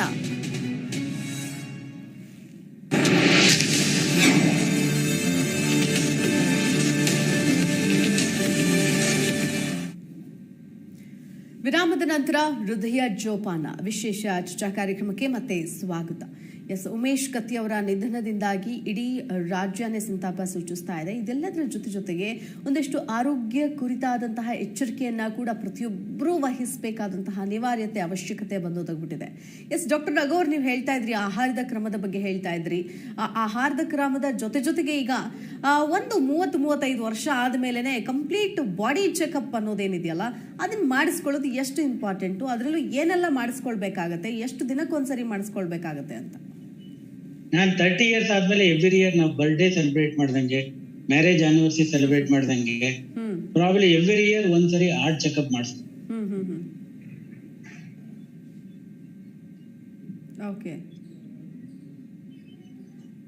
ಸೊ ಪ್ರತಿ ವರ್ಷ 30 ವರ್ಷ ಆದ ನಂತರದಲ್ಲಿ ಪ್ರತಿ ವರ್ಷ ಹಾರ್ಟ್ ಚೆಕ್ ಮಾಡ್ಕೋಬೇಕು ಅಂತ. ಹೌದು ಮೇಡಮ್, ಏನ್ ಹೇಳ್ತೀನಿ ನಾನು, ನಮ್ ಕಾರು ಅಥವಾ ಸ್ಕೂಟರ್ ಇಟ್ಕೊಂಡಿರ್ತೀವಲ್ಲ, ಸ್ವಲ್ಪ ಸೌಂಡ್ ಬಂದ್ರು ಸರ್ವಿಸ್ ಸ್ಟೇಷನ್ ಕರ್ಕೊಂಡು ಹೋಗ್ತೀವಿ. ಅದೇ ನಮ್ body we neglect unless there's a major problem, ಅವಾಗಲೇ ಹಾಸ್ಪಿಟಲ್ ಹೋಗ್ತೀವಿ. ಪ್ರಾಬ್ಲಿ ಅದನ್ನ ಅವಾಯ್ಡ್ ಮಾಡಿ every year as a part of regular life care probably you should have regular blood sugar, BP checkup, ECG, ಒಂದು treadmill test ಮಾಡಿಸ್ಕೊಂಡ್ರೆ probably we know any minor problem we can detect and appropriate ಆಗಿ treatment ಕೊಡ್ಬೇಕು. That is my advice to all of youngsters also. After 25, in fact, everybody should handle. Doctor Kumaraswamy ಅವರು, ಈಗ checkup ಅಂತ ಬಂದಾಗ ಒಂದಷ್ಟು cholesterol level ಜಾಸ್ತಿ ಇರುತ್ತೆ ಎಷ್ಟೋ ಜನಕ್ಕೆ. ಹೌದು, ದಪ್ಪ ಸಣ್ಣ ಅನ್ನೋದಕ್ಕಿಂತ ಹೆಚ್ಚಾಗಿ ಕೊಲೆಸ್ಟ್ರಾಲ್ ಲೆವೆಲ್ ಜಾಸ್ತಿ ಇರುತ್ತೆ, ಫ್ಯಾಟ್ ಕಂಟೆಂಟ್ ಜಾಸ್ತಿ ಇರುತ್ತೆ ಆರೋಗ್ಯದಲ್ಲಿ. ಕರಿದ ಪದಾರ್ಥಗಳಾಗಿರಬಹುದು, ಜಂಕ್ ಫುಡ್ ಆಗಿರ್ಬೋದು, ಇದೆಲ್ಲವೂ ಕೂಡ ಅವ್ರ ಮೇಲೆ ಪರಿಣಾಮ ಬೀರ್ತಾ ಇರುತ್ತೆ. ಸೊ ಇದು ಎಷ್ಟು ಇಂಪಾರ್ಟೆಂಟ್ ಅಂತ ಹೇಳ್ತೀರಿ? ಹೌದು, ಈಗ ಮೇಯ್ನು ನಾವು ಯಾವುದೇ ಆಗ್ಲಿ ನಮ್ಮ ಬಾಡಿಗೆ ಏನು ತಿಂತೀವೋ ಅದ್ರ ಮೇಲೆ ಡಿಪೆಂಡ್ ಆಗುತ್ತೆ ನಮ್ದು ಆರೋಗ್ಯ. ಅದು ನಿಮ್ಗೆ ಗೊತ್ತಿರಬೇಕು. ನಾವು ಫುಡ್ ತಿಂದ್ರೆ ನಮ್ಮ ಆರೋಗ್ಯ ಕೂಡ ಒಳ್ಳೆ ಇರುತ್ತೆ. ಅಥವಾ ನೀವು ಮೊದಲೆಲ್ಲ ಏನ್ ಮಾಡ್ತಿದ್ರು ಜನಗಳು, ಎಲ್ಲಾ ತಿನ್ನರು ಚೆನ್ನಾಗಿ ಕೆಲಸ ಮಾಡೋರು, ಅದು ಬರ್ನ್ ಮಾಡೋರು. ಬಟ್ ಈಗಿನ ಕಾಲದಲ್ಲಿ ಏನಾಗಿದೆ, ಅದಕ್ಕೆ ಬರ್ನ್ ಮಾಡಕ್ಕೆ ಅಂದ್ರೆ ಕೆಲಸ ಮಾಡಿ ಅದನ್ನೆಲ್ಲ ಕ್ಯಾಲೋರೀಸ್ ಎಲ್ಲ ಬರ್ನ್ ಮಾಡೋದಕ್ಕೆ ಟೈಮ್ ಇಲ್ಲ. Nobody will spend time for exercise and all those things. Work ಆರಾಮಾಗಿ ಬರ್ತಾರೆ, ಕಾರಲ್ಲಿ ಕುತ್ಕೊಂತಾರೆ, ಗಾಡಿಯಲ್ಲಿ ಹತ್ತಾರೆ, ಆಫೀಸ್ಗೆ ಹೋಗ್ತಾರೆ, ಕೆಲಸ ಮಾಡ್ತಾರೆ, ಆರಾಮಾಗಿ ಕುತ್ಕೊಂಡು ಕಂಪ್ಯೂಟರ್ ಎಲ್ಲೋ ಲೆಕ್ಕ ಬರ್ಕೊಂಡು ಕುತ್ಕೊಂಡು ಹೀಗೆ ಸ್ಪೆಂಡ್ ಮಾಡ್ಕೊಂಡು ಜಂಕ್ ಫುಡ್ ತಿಂದು ಇದು ಮಾಡ್ತಾರೆ. ತಿನ್ನಿ, ನೀವ್ ಏನ್ ಫುಡ್ ಅನ್ನೋದ್ರ ತಿನ್ನಿ. What this is cardiologist will advise balanced diet ತಗೊಳ್ಳಿ, ಲೋ ಫ್ಯಾಟ್ ಡೈಟ್ ತಗೊಳ್ಳಿ, ಜಂಕ್ ಫುಡ್ ತಿನ್ನಕ್ ಹೋಗ್ಬಿಡಿ, low cholesterol, oil less food ತಗೋಬೇಕು ಅಂತ ನಾವ್ ಹೇಳ್ತೀವಿ. ಬಟ್ ಅದೆಲ್ಲ everybody cannot follow madam. Actually ನಾವು ಹೇಳ್ಬೋದು, ಅದೇ ದೊಡ್ಡ ವಿಷಯ ಎಲ್ಲ ಹೇಳೋದು, ಇದೇ ತರ ತಗೊಳ್ಳಿ, ಲೋ ಸಾಲ್ಟ್. ಮತ್ತೆ ಅವ್ರ ಕ್ವಶನ್ ನಮಗೆ ಏನ್ ಕೇಳ್ತಾರೆ, ಮತ್ತೆ ತಿನ್ನೋದೇನಂತ ಕೇಳ್ತಾರೆ. ಸಾಲ್ಟ್ ಕಡಿಮೆ ಮಾಡಿ, ಮತ್ತೆ ಫ್ಯಾಟ್ ಕಡಿಮೆ ಮಾಡಿ, ಆಯಿಲ್ ಕಡಿಮೆ ಮಾಡಿ, ಮತ್ತೆ ಇನ್ನೇನ್ ತಿನ್ಬೇಕು ಸರ್ ಅಂತ ಕೇಳ್ತಾರೆ.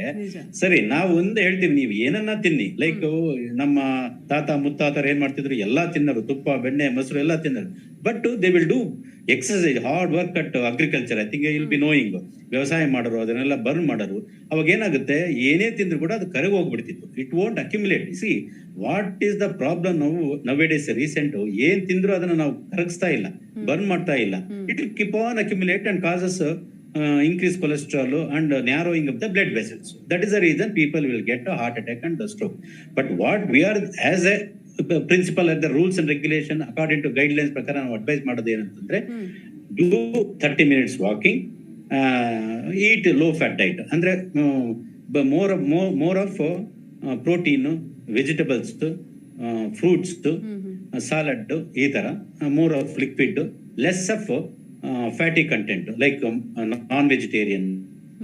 ಅದರಲ್ಲೂ ಆಯಿಲ್, ಡೀಪ್ ಆಯಿಲ್ ಅಲ್ಲಿ ಫ್ರೈ ಮಾಡಿರೋದು ಅಥವಾ ಕಬಾಬು ಆ ತರ ತಿನ್ನೋದಲ್ಲ. ಸಾರಲ್ಲಿ ತಿಂದ್ರೆ ಓಕೆ. ಆಮೇಲೆ ಫಿಶ್ ತಿಂದ್ರೆ ಒಳ್ಳೇದಂತ ಹೇಳ್ತೀವಿ. ಆಮೇಲೆ ಎಗ್ ವೈಟ್ ತಿಂದ್ರೆ ಒಳ್ಳೇದಂತ ಹೇಳ್ತೀವಿ. ಇನ್ಸೈಡ್ ಲಾಟ್ ಆಫ್ ಕೊಲೆಸ್ಟ್ರಾಲ್ ಅತ್ತಿಗೆ ಯಾಕೆ ಯೆಲ್ಲೋ ಕಲರ್ ಅದೆಲ್ಲ ಜಾಸ್ತಿ ಇರುತ್ತೆ ಅಂತಂದ್ಬಿಟ್ಟು.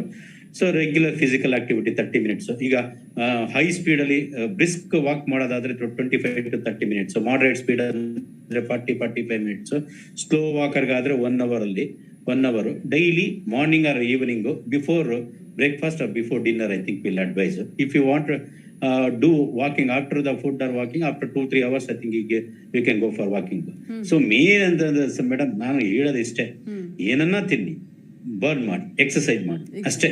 That is the main thing. So as a doctor, cardiologist, what we are advising, you should take junk food avoid ಮಾಡಿಬಿಟ್ಟು ಒಳ್ಳೆ ಆಹಾರ ತಿನ್ಕೊಳ್ಳಿ ಅಂತ ಹೇಳ್ತೀವಿ ಅಷ್ಟೇ. S, exactly. ಡಾಕ್ಟರ್ ರಘೋರ್, ಈಗ ಕಾರಣಗಳನ್ನು ನಾವು ಪಟ್ಟಿ ಮಾಡ್ಕೊಂಡು ಬಂದ್ವಿ. ಅಂದರೆ ಜೀವನ ಶೈಲಿ ಆಗಿರ್ಬೋದು, ಆರೋಗ್ಯ ಆಗಿರಬಹುದು, ಮತ್ತೊಂದಾಗಿರಬಹುದು, ಅವರ ಏಜ್ ಫ್ಯಾಕ್ಟರ್ ಆಗಿರಬಹುದು, ಇದೆಲ್ಲವೂ ಕೂಡ ಹೊರತಾಗಿಸಿ ಈ ಅನುವಂಶೀಯವಾಗಿಯೂ ಕೂಡ ಹೃದಯ ಸಂಬಂಧಿ ಕಾಯಿಲೆಗಳು ಬರುತ್ತಾ? ಯಾಕಂತಂದರೆ ಈ ಕೇಸಲ್ಲಿ, ಉಮೇಶ್ ಕತ್ತಿ ಸರ್ ಕೇಸಲ್ಲಿ ಕೂಡ ಅವ್ರ ತಂದೆಯವರು ಹಾರ್ಟ್ ಅಟ್ಯಾಕ್ನಿಂದಾನೇ ತೀರ್ಕೊಂಡಿದ್ರು. ಸೊ ಇವ್ರಿಗೂ ಕೂಡ ಇದೇ ಸಮಸ್ಯೆ ಆಗಿದೆ. ಸೊ ಹೇಗೆ ಇದು ಯಾವ ರೀತಿಯಾಗಿ ಬರುತ್ತೆ ಅನುವಂಶೀಯವಾಗಿ ಅಂತ? ಅದೇ ಈಗಿನ ಹೇಳಿದೆ ಮೇಡಮ್, ಪ್ರಿಮೆಚೂರ್ ಕರ್ನಾಟೈಟಿಸ್ ಅಂತ. there is a genetic predisposition, there will be some mutations in the genes, chromosome level. That's why ಆ ಫ್ಯಾಮಿಲಿಯಲ್ಲಿ they will see, I have got ಆ ತರ ಪೇಷಂಟ್ ಬಹಳ ಜನ ಇದ್ದಾರೆ. ಒಂದೇ ಫ್ಯಾಮಿಲಿಯಲ್ಲಿ 7 ಜನಕ್ಕೆ ಹಾರ್ಟ್ ಪ್ರಾಬ್ಲಮ್, 4 ಜನಕ್ಕೆ ಆಂಜಿಯೋಪ್ಲಾಸ್ಟಿ, 2 ಸರ್ಜರಿ ಮಾಡಿದ್ದೀನಿ, ಅವ್ರ ಮದರ್ಗೂ ಬೈಪಾಸ್ ಆಗಿದೆ. ಆ ತರ 7 ಜನ ಒಂದೇ ಫ್ಯಾಮಿಲಿಯಲ್ಲಿ ಎಲ್ಲರಿಗೂ ಎಫೆಕ್ಟ್ ಆಗಿದೆ. ಅಂದ್ರೆ ಜೀನ್ಸ್ ಅಲ್ಲೇ ಅಬ್ನಾರ್ಮಲಿಟಿ, ಮ್ಯೂಟೇಷನ್ಸ್ ಆಗಿರುತ್ತೆ. ಇವ್ರಿಗೆ ಹೇಳಿದ್ರೆ ಫಾದರ್ಗೆ ಆಗಿತ್ತು, ಇವ್ರಿಗೆ ಆಲ್ಮೋಸ್ಟ್ 10 years ಬ್ಯಾಕ್ ಬೈಪಾಸ್ ಆಗಿದೆ, ಅಂದ್ರೆ 50 years ಗೆನೆ. That is also premature. ನಾನು ಮುಂಚೆನೆ ಹೇಳಿದೆ, ಡೆಫಿನೇಷನ್ ಆಫ್ ಪ್ರಿಮೆಚೂರ್ ಕರ್ನಾಟೈಟಿಸ್ ಅಂದ್ರೆ ಗಂಡಸರಿಗೆ 55 ವರ್ಷಕ್ಕಿಂತ ಕೆಳಗಡೆ ಆದ್ರೆ, ಲೇಡೀಸ್ಗೆ 65 ವರ್ಷಕ್ಕಿಂತ ಚಿಕ್ಕ ಏಜ್ ಅಲ್ಲಿ ಆದ್ರೆ ಅದು ಪ್ರಿಮೆಚೂರ್ ಕರ್ನಾಟೈಟಿಸ್ ಡೆಫಿನೇಷನ್. ಸೊ ಇವರು ಮುಂಚೆನೆ ಆಗಿದೆ. ಅಂತ ಸಂದರ್ಭದಲ್ಲಿ ಅವರು, ಅವ್ರ ಬ್ರದರ್ಸ್, ಇವರು ಚಿಲ್ಡ್ರನ್ ಎಲ್ಲರೂ ರೆಗ್ಯುಲರ್ ಚೆಕ್ ಮಾಡ್ಬೇಕು ಅದಕ್ಕೆ ಏನಾಗಿದೆ ಅಂತ.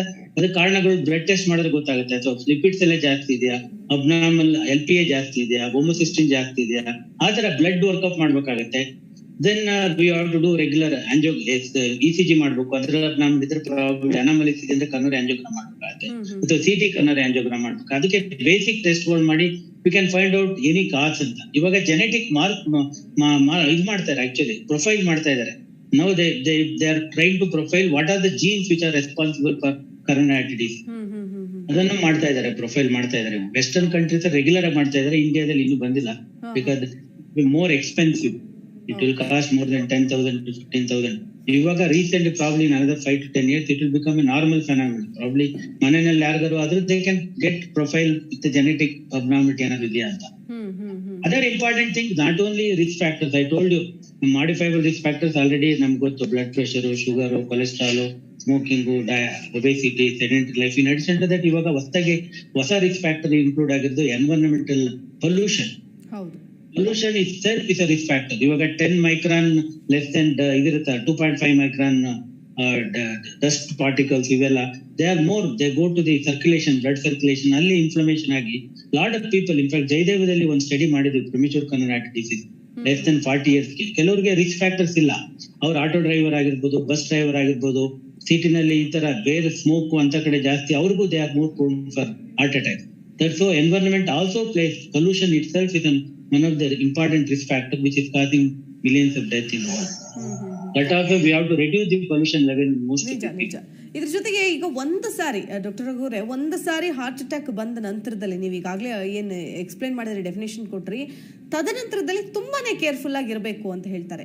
ಸೊ ಹೇಗೆ ಯಾವೆಲ್ಲ ಕ್ರಮಗಳನ್ನ ಅನುಸರಿಸಬೇಕಾಗತ್ತೆ? ಈಗ ಕಾಮನ್ ಆಗಿ ಬರ್ದೇ ಇರೋ ತರ ತಡೆಯೋದು ಬೇರೆ, ಈಗ ಆಲ್ರೆಡಿ ಒಂದ್ಸರಿ ಬಂದಿದೆ ಅಂತ ಅಂದಾಗ ಆತಂಕ ಇನ್ನೂ ಹೆಚ್ಚಿರುತ್ತೆ, ಅವ್ರಿಗೂ ಇರುತ್ತೆ, ಮನೆಯವ್ರಿಗೂ ಕೂಡ ಇರುತ್ತೆ, ಇಡೀ ಫ್ಯಾಮಿಲಿಗೆ, ಕುಟುಂಬಕ್ಕೆ ಇದ್ದೇ ಇರುತ್ತೆ. ಬಟ್ ಎಷ್ಟೋ ಒಂದು 3-4 ವರ್ಷ ಆಗ್ತಿದ್ದಂಗೆ ಇನ್ನೇನು ಆಗಲ್ಲ ಬಿಡು, ಹುಷಾರಾದೆ ನಾನು ಅಂತೇಳಿ ನೆಗ್ಲೆಕ್ಟ್ ಮಾಡೋದು ಕೂಡ ಉಂಟು. ಅದಕ್ಕೇನು ಹೇಳ್ತೀರಿ? ಇಲ್ಲ, ಒಂದ್ಸರಿ ಹಾರ್ಟ್ ಅಟ್ಯಾಕ್ ಆದ್ರೆ ನಾವೇನ್ ಮಾಡ್ತೀವಿ, ಅವ್ರಿಗೆ ರೆಗ್ಯುಲರ್ ಆಗಿ 3 ಡ್ರಗ್ಸ್ ಮಿನಿಮಮ್ ಡ್ರಗ್ಸ್ ತಗೋಬೇಕಾಗುತ್ತೆ. ಬ್ಲಡ್ ಥಿನ್ನರ್ ತಗೋಬೇಕಾಗುತ್ತೆ. ಯೂಶಲಿ ಆಸ್ಪಿರಿನ್, ಕ್ಲೋಪಿಡಗ್ರಲ್ ಅಂತ ಅಟ್ಲೀಸ್ಟ್ 1 year ಡ್ಯೂಯಲ್ ಆಂಟಿಪ್ಲೇಟ್ಲೆಟ್ಸ್ ಕೊಡ್ತೀವಿ. Cholesterol drug, cholesterol less than 70 years ಅಥವಾ 70 milligrams ಗಿಂತ ಕಡಿಮೆ ಇಟ್ಕೋಬೇಕು, ಅಥವಾ ಜಾಸ್ತಿ ರಿಸ್ಕ್ ಇದ್ರೆ ಲೆಸ್ ದೆನ್ 30 milligrams ತನಕ LDL ಕೊಲೆಸ್ಟ್ರಾಲ್ ಅದನ್ನ ಕಡಿಮೆ ಮಾಡ್ಕೋಬೇಕು. ಬ್ಲಡ್ ಪ್ರೆಷರ್ ಕಡಿಮೆ ಮಾಡ್ಕೋಬೇಕು, ಕಂಟ್ರೋಲ್ ಮಾಡ್ಕೋಬೇಕು, ಡಯಾಬಿಟಿಸ್ ಕಂಟ್ರೋಲ್ ಮಾಡ್ಕೋಬೇಕು. ರೆಗ್ಯುಲರ್ ಆಗಿ ದೀಸ್ ಬ್ಲಡ್ ಟೆಸ್ಟ್ ಮಾಡಿಸಿ ಒನ್ಸ್ ಇನ್ 3 months ಬರೋಕೆ ಹೇಳ್ತೀವಿ. ಅಟ್ಲೀಸ್ಟ್ 1 year 3 ತಿಂಗಳಿಗೆ ಒಂದ್ಸರಿ ಚೆಕ್ಅಪ್ ಬರೋದಕ್ಕೆ. ಆಮೇಲೆ ಅಟ್ಲೀಸ್ಟ್ ಒನ್ಸ್ ಇನ್ 6 months ಬನ್ನಿ ಅಂತ ಹೇಳ್ತೀವಿ. ಒನ್ಸ್ ಇನ್ 6 months ಬಂದಾಗ ಎಲ್ಲಾ ಟೆಸ್ಟ್ಗಳು ಮಾಡ್ತೀವಿ. Blood all this blood profile ಮಾಡ್ತೀವಿ, ಒಂದೊಂದ್ಸರಿ ಎಕೋ ಟೆಸ್ಟ್ ಮಾಡ್ತೀವಿ, ECG ಮಾಡ್ತೀವಿ, ಅಥವಾ ಸಿಂಪ್ಟಮ್ಸ್ ಇದ್ರೆ ಏನಾದ್ರು ಮೈಂಡ್ ಸಿಂಪ್ಟಮ್ಸ್ ಇದ್ರೆ ಟ್ರೆಡ್ಮಿಲ್ ಟೆಸ್ಟ್ ಮಾಡ್ತೀವಿ, ಅಥವಾ ಎಕೋ ಕಾರ್ಡಿಯೋಗ್ರಾಮ್ ಮಾಡಿ ಹಾರ್ಟ್ ಫಂಕ್ಷನ್ ಅಸೆಸ್ ಮಾಡ್ತೀವಿ. ಒಂದೊಂದ್ಸರಿ ಏನಾಗುತ್ತೆ, ಹಾರ್ಟ್ ಅಟ್ಯಾಕ್ ಆದ್ಮೇಲೆ ಹಾರ್ಟ್ ವೀಕ್ ಆಗ್ತಿರುತ್ತೆ. ಮೇಜರ್ ಹಾರ್ಟ್ ಅಟ್ಯಾಕ್ ಆದ್ರೆ ಹಾರ್ಟ್ ಫಂಕ್ಷನ್ ಕಡಿಮೆ ಆಗಿರುತ್ತೆ. ಅದಕ್ಕೆ ಹಾರ್ಟ್ ಫೇಲ್ಯೂರ್ ಮೆಡಿಕೇಶನ್ಸ್ ಕೊಡ್ಬೇಕಾಗುತ್ತೆ. ಕೆಲವು ಡ್ರಗ್ಸ್, ನ್ಯೂ ಡ್ರಗ್ಸ್ ಇದೆ, ಅದನ್ನೆಲ್ಲ ಅವನು ಕೊಟ್ಟು ಅದನ್ನ ಫಾಲೋ ಅಪ್ ಮಾಡ್ತೀವಿ. ಮಾರ್ಕರ್ಸ್ ಬರುತ್ತೆ, ಕಾರ್ಡಿಯಾಕ್ ಮಾರ್ಕರ್ಸ್ ಅಂತ, NT-proBNP, BNP ಅಂತ, ಅದನ್ನ ಹಾರ್ಟ್ ಫೇಲ್ಯೂರ್ ಸಿಂಪ್ಟಮ್ಸ್ ಇದೆಯಾ, ಸೈನ್ಸ್ ಇದೆಯಾ ಅಂತ. ಅದಕ್ಕೂ ಒಂದು ಇಂಪಾರ್ಟೆಂಟ್ ಥಿಂಗ್ಸ್, ಅವರು ರೆಗ್ಯುಲರ್ ಆಗಿ ಚೆಕ್ಅಪ್ ಮಾಡಿಸ್ಬೇಕು. ಮಾತ್ರ ಯಾವುದೇ ಕಾರಣಕ್ಕೆ ಮಾತ್ರೆಗಳನ್ನ ಸ್ಟಾಪ್ ಮಾಡಕ್ ಹೋಗ್ಬೋದು. ಒಂದ್ ಸಾರಿ ಬಂತು ಅಂತಂದ್ರೆ ಅದೇನ್ ಮೆಡಿಕೇಶನ್ ಇದೆಯೋ ಅದನ್ನ ಲೈಫ್ ಲಾಂಗ್ ಅವ್ರು ಫಾಲೋ ಮಾಡ್ತಾನೆ ಇರ್ಬೇಕು ಅಂತ. ಹೌದು, ಕೆಲವು ಡ್ರಗ್ಸ್ ಗಳು ಲೈಫ್ ಲಾಂಗ್ ತಗೋತಾನೆ ಇರ್ಬೇಕು. ಬೇಕಾದ್ರೆ ಬ್ಲಡ್ ಥಿನ್ನರ್ ತಗೋಬೇಕು, ಒಂದು ಕೊಲೆಸ್ಟ್ರಾಲ್ ರೆಡ್ಯೂಸಿಂಗ್ ಡ್ರಗ್ಸ್ ತಗೋಬೇಕು, ಸಮಟೈಮ್ಸ್ BP ಮಾತ್ರೆ ತಗೋಬೇಕು, ಶುಗರ್ ಮಾತ್ರೆ ತಗೋಬೇಕು, ಅಂಡ್ ಹಾರ್ಟ್ ರೇಟ್ ಕಂಟ್ರೋಲ್ ಮಾಡೋಕೆ ಬೀಟಾ ಬ್ಲಾಕರ್ಸ್ ತಗೋಬೇಕು. These 5-6 drugs they have to take life long. In fact ನಾನು 30 ವರ್ಷದಿಂದ ಕೆಲವು ಪೇಷಂಟ್ಸ್ ಬರ್ತಾರೆ ನನ್ನ ಹತ್ರ ರೆಗ್ಯುಲರ್ ಆಗಿ. They are taking these drugs. They don't have a second heart attack. In fact, I see lot of people. ನಾನು 25 ವರ್ಷ ಕ್ಯಾಂಪ್ ಮಾಡ್ತಾ ಇದ್ದೆ ಚನ್ನಪಟ್ಟಣದಲ್ಲಿ, ರೋಟರಿ ಕ್ಲಬ್ ಇಂದ. I am seeing those patients free again. So I see them. The cost of the medical sessions ಬಹಳ ಕಡಿಮೆ ಆಗಿದೆ ಇವಾಗ. ಮೋದಿ ಮೆಡಿಕಲ್ ಸ್ಟಾಫ್ಸ್ ಎಲ್ಲ hardly they have to spend 2-3. Okay, ನಿಮ್ಮ ವಾಯ್ಸ್ ಮ್ಯೂಟ್ ಆಯ್ತು, ಸಡನ್ ಆಗಿ ಕೇಳಿಸ್ತಾ ಇಲ್ಲ. ಓಕೆ, ಫೈನ್, ನಾನು ಮತ್ತೆ ಮಾತಾಡ್ತೀನಿ ನಿಮ್ಮ ಜೊತೆಗೆ. ಎಸ್ ಡಾಕ್ಟರ್ ಕುಮಾರಸ್ವಾಮಿ ಅವರೇ, ಈಗ ಬೇರೆ ಬೇರೆ ಕಾಯಿಲೆಗಳು ಅಂತ ಹೇಳ್ತೀವಿ, ಅಸೋಸಿಯೇಟ್ಸ್ ಅಂದರೆ ಈ BP ಆಗಿರಬಹುದು, ಶುಗರ್ ಆಗಿರಬಹುದು, ಡಯಾಬಿಟಿಕ್ ಇರ್ತಾರೆ. ಸೊ ಅಂಥವರಲ್ಲಿ ಮೋರ್ ಪ್ರೋನ್ ಟು ಇಟ್ ಅಂತೀವಿ ಹಾರ್ಟ್ ಅಟ್ಯಾಕ್, ಎಸ್ಪೆಷಲಿ ಒಬೇಸಿಟಿ. ಇತ್ತೀಚಿನ ದಿನಗಳಲ್ಲಿ ಸರ್ವೇ ಸಾಮಾನ್ಯ ಅಂತಂದ್ರೆ ಒಬೇಸಿಟಿ, ಒಂಥರ ಎಲ್ಲ ಕಾಯಿಲೆಗಳ ಮದರ್ ಅಂತ ಹೇಳ್ಬೋದು ಒಬೇಸಿಟಿನ. ಅಷ್ಟರ ಮಟ್ಟಿಗೆ ಈ ಒಬೇಸಿಟಿ ಸಮಸ್ಯೆ ಕಾಣಿಸ್ಕೊಳ್ತಾ ಇದೆ. ಈ ಒಬೇಸಿಟಿ ಅಥವಾ ಬೇರೆ ಬೇರೆ ಸಮಸ್ಯೆಗಳು ಇದ್ದಾಗ ಸೊ ಯಾವಾಗ ರಿಸ್ಕ್ ಫ್ಯಾಕ್ಟರ್ ಜಾಸ್ತಿ ಇರುತ್ತೆ, ಸೊ ಅವಾಗ್ಲೇನೆ ಒಂದು ಅಲಾರಾಮ್ ಅಂತ ಹೇಳ್ಬೋದು, ಅವ್ರಿಗೆ ಒಂದು ಎಚ್ಚರಿಕೆ ಕರಗಂಟೆ ಅಂತ ಹೇಳ್ಬೋದು ಅದನ್ನ. ಸೊ ಆ ಸಂದರ್ಭದಲ್ಲಿ ಎಚ್ಚೆತ್ಕೊಳ್ಬೇಕಾಗತ್ತೆ, ಮುಂದಿನ ದಿನಗಳಲ್ಲಿ ಹಾರ್ಟ್ ಸಮಸ್ಯೆಗಳು ಬಂದೇ ಬರುತ್ತೆ ಅಂತ. ಕರೆಕ್ಟ್. ಈಗ ಏನಾಗತ್ತಂತಂದ್ರೆ, ಈಗ ಡಯಾಬಿಟಿಸ್ ಬಗ್ಗೆ, ಹೈಪರ್ಟೆನ್ಷನ್ ಬಗ್ಗೆ ಆಲ್ರೆಡಿ ಮಾತಾಡಿದ್ದಾಯ್ತು. ಅದನ್ನ ಕಂಟ್ರೋಲ್ಗೆ ಇಟ್ಕೋಬೇಕು. BP 120/80 and sugar low level ಅಲ್ಲಿ, ಅಂದ್ರೆ ನಾರ್ಮಲ್ ರೇಂಜ್ ಏನಿದೆಯಲ್ಲ, ಫಾಸ್ಟಿಂಗ್ ಲೆವೆಲ್, ಪೋಸ್ಟ್ ಪಾಂಡಿ ಲೆವೆಲ್, ಅದನ್ನೆಲ್ಲ ಮೇಂಟೈನ್ ಮಾಡ್ಕೋಬೇಕು. ಅದಕ್ಕೆಲ್ಲ ಡ್ರಗ್ಸ್ ತಗೊಳ್ಬೇಕು. ಈಗ ಒಬೇಸಿಟಿ ಬಂದಾಗ ಏನಾಗುತ್ತಂತಂದ್ರೆ, ಅದಕ್ಕೆ lot of many people they will have A obesity. ಅವ್ರು ಏನ್ ಮಾಡ್ತಾರೆ ಅಂದ್ರೆ, ಫುಡ್ ಅಲ್ಲಿ ಕಂಟ್ರೋಲ್ ಮಾಡಕ್ ಹೋಗೋದಿಲ್ಲ, ಎಕ್ಸಸೈಸ್ ಅಂತೂ ಮಾಡೋದಿಲ್ಲ, ಫಿಸಿಕಲ್ ಇನ್ಆಕ್ಟಿವಿಟಿ, ಮೋರ್ ಇಂಟೇಕ್ ಅಷ್ಟೇ ವಿನಃ ಔಟ್ಪುಟ್ ಇಲ್ಲ, ಅಂದ್ರೆ ಬರ್ನ್ ಮಾಡೋದಿಲ್ಲ. ಓನ್ಲಿ ಪಾಸಿಟಿವ್ ಬ್ಯಾಲೆನ್ಸ್ ಆದಂಗೆಲ್ಲ ಫ್ಯಾಟ್. ಓಕೆ, ನಿಮ್ಮ ವಾಯ್ಸು ಕೂಡ ಮ್ಯೂಟ್ ಆಯ್ತು. ಎಸ್ ಡಾಕ್ಟರ್ ರಘುವರ್ ಏನಾಗುತ್ತೆ, ಹೈಪರ್ ಆಗುತ್ತೆ. ಹಲೋ. ಓಕೆ, ಕುಮಾರಸ್ವಾಮಿ ಅವರು ಕಂಟಿನ್ಯೂ ಮಾಡಿ. ನಿಮ್ಮ ವಾಯ್ಸ್ ಏನಾಗುತ್ತೆ, ಒಬೆಸಿಟಿ ಇದ್ದಾಗ ಏನಾಗುತ್ತೆ, ಎಲ್ಲ ನಮ್ದು ನಾರ್ಮಲ್ ಅನಾಟಮಿ ಏನಿರುತ್ತಲ್ಲ ಅದು ಫುಲ್ ಡಿಅರೇಂಜ್ ಆಗುತ್ತೆ, ಡಿಸ್ಟರ್ಬೆನ್ಸಸ್ ಆಗುತ್ತೆ. ಸೊ ಈಗ ಲಂಗ್ ಕೆಪಾಸಿಟಿ ಕಡಿಮೆ ಆಗುತ್ತೆ, ಬ್ರೀತಿಂಗ್ ಪ್ರಾಬ್ಲಮ್ ಸ್ಟಾರ್ಟ್ ಆಗುತ್ತೆ, ಅಬ್ಸೆಟ್ ಸ್ಲೀಪ್ ಅಪ್ನಿಯಾ ಆಗುತ್ತೆ, ಹೈಪಾಕ್ಸಿ ಆಗುತ್ತೆ. This will leads to lot of complications, cardiac complications ಆಗ್ಬೋದು, ರೆಸ್ಪಿರೇಟರಿ ಕಾಂಪ್ಲಿಕೇಶನ್. ಈಗ ಕಾರ್ಡಿಯಾಕ್ ಕಾಂಪ್ಲಿಕೇಶನ್ಸ್ ಏನಾಗುತ್ತೆ ಅಂದ್ರೆ, ರೈಟ್ ಸೈಡ್ ಚೇಂಬರ್ ಆಗ್ಬಿಟ್ಟು ಹಾರ್ಟ್ ವೀಕ್ ಆಗ್ಬಿಟ್ಟು ಫೇಲ್ಯೂರ್ ಆಗುತ್ತೆ. ಅವಾಗ ಹೊಟ್ಟೆ ಎಲ್ಲ ಊತ ಬರುತ್ತೆ, ಬಾಡಿ ಎಲ್ಲ ಊತ ಬರುತ್ತೆ. That is also one of the early sign actually. First early sign ಅಂತಂದ್ರೆ ಸ್ಯಾಚುರೇಷನ್ ಡೌನ್ ಆಗುತ್ತೆ, ಬ್ರೀತಿಂಗ್ ಪ್ರಾಬ್ಲಮ್ ಆಗುತ್ತೆ, ಆಮೇಲೆ ಕೊಲೆಸ್ಟ್ರಾಲ್ ಅಕ್ಯುಮಿಟ್ ಆಗಿ ಕಾರ್ಡಿಯಕ್ ಇವೆಂಟ್ಸ್ ಆಗುತ್ತೆ, ಸ್ಟ್ರೋಕ್ ಆಗ್ಬೋದು, ಕಿಡ್ನಿ ಫೇಲ್ಯೂರ್ ಆಗ್ಬೋದು, ಲಿವರ್ ಫೇಲ್ಯೂರ್ ಆಗ್ಬೋದು. ಯಾಕಂದ್ರೆ ಫ್ಯಾಟ್ ಅಕ್ಯುಮಿಲೇಟ್ ಆಗ್ಬಿಟ್ಟು ಲಿವರ್ ಫೇಲ್ಯೂರ್ ಆಗ್ಬೋದು. So that's why obesity is the culprit for many diseases, lot of diseases, and is the ಮೂಲ ಕಾರಣ ಒಬೆಸಿಟಿಗೆ. ಒಬೆಸಿಟಿ ಐತಿ know what is the reason for obesity. ಅದನ್ನ ಕರಗಿಸ್ಲಿಲ್ಲ, ಕಡಿಮೆ ಮಾಡಲಿಲ್ಲ. ಅವ್ರು ಹೇಳ್ತಾರೆ, ಎಷ್ಟೋ ಜನ ಹೇಳ್ತಾರೆ, ಹೆಂಗ್ ಕಡಿಮೆ ಮಾಡೋ ಸರ್, ನಾನು ಎಲ್ಲಾ ಫುಡ್ ಕಡಿಮೆ ತಿಂತೀನಿ, ಏನೂ ತಿನ್ನೋದಿಲ್ಲ ದಿನಕ್ಕೊಂದದ್ದು. ಬಟ್ ಏನಾಗುತ್ತೆ, that is correct, but you should not go for surgery. Morbid obesity ಇದ್ರೆ ಮಾತ್ರ you should go for surgery. Even medications also there, you can go for medication, but some side effect and all you can control naturally by our self. By dietician ಹತ್ರ ಹೋಗ್ಬೇಕು. ಅವ್ರು they will advise prepare the chart for your body weight, body mass index calculate ಮಾಡ್ಬಿಟ್ಟು they will prepare the diet chart. According to that you have to follow. ಅಂದ್ರೆ more of liquid fibre diet ತಗೊಂಡ್ಬಿಟ್ಟು, sometimes calorie ಜಾಸ್ತಿ ಇತ್ತಂತಂದ್ರೆ, ಇವ್ರದ್ದು weight ಜಾಸ್ತಿ ಇತ್ತಂದ್ರೆ, body mass index ಜಾಸ್ತಿ ಇತ್ತಂದ್ರೆ daily once ತಗೊಳಕ್ ಹೇಳ್ತಾರೆ. ಆಮೇಲೆ more of liquid diet, regular physical activity ಮಾಡ್ಬೇಕು. ಇದೊಂದೇ diet, walking, that is the only way of controlling the obesity. So obesity is ಎಲ್ಲಾ ಕಾರಣ ಆಲ್ ದ ಡಿಸೀಸಸ್, ಶುಗರ್ ಆಗ್ಲಿ, BP ಆಗ್ಲಿ, ಕೊಲೆಸ್ಟ್ರಾಲ್ ಆಗ್ಲಿ, ಹಾರ್ಟ್ ಅಟ್ಯಾಕ್ ಆಗ್ಲಿ, kidney problem, liver problem, lungs problem, everything is the obesity. Okay, ಬೇರೆ ಇನ್ಯಾವ ಕಾಯಿಲೆಗಳು ಬಂದ್ರೆ ಹಾರ್ಟ್ ಅಟ್ಯಾಕ್ ಆಗೋ ಚಾನ್ಸಸ್ ಇರುತ್ತೆ ಡಾಕ್ಟರ್ ರಘು ಅವರೇ? ಮೇಡಮ್, ಒಂದು PTSD ಅಂತೀವಿ, ಪೋಸ್ಟ್ ಟ್ರಾಮ್ಯಾಟಿಕ್ ಸ್ಟ್ರೆಸ್ ಡಿಸಾರ್ಡರ್. ಇವಾಗ ಪೇಷಂಟ್ ಕೊರೋನಾ ಆಯ್ತು, ಸೊ ಏನಾಗುತ್ತೆ, ಆ ಸ್ಟ್ರೆಸ್ ಇಂದ ಕೆಲವ್ರಿಗೆ ಹಾರ್ಟ್ ಅಟ್ಯಾಕ್ ಆಗ್ಬಿಡುತ್ತೆ, ಕೆಲವರಿಗೆ ಸರ್ಜರಿ ಆಗುತ್ತೆ, ಕೆಲವರಿಗೆ ಸರ್ಜರಿ ಆಗಿ because they will be thinking so much tension in the family, stress in the family. ಅದಕ್ಕೆ PTSD ಅಂತೀವಿ, ಪೋಸ್ಟ್ ಟ್ರಾಮ್ಯಾಟಿಕ್ ಸ್ಟ್ರೆಸ್ ಡಿಸಾರ್ಡರ್.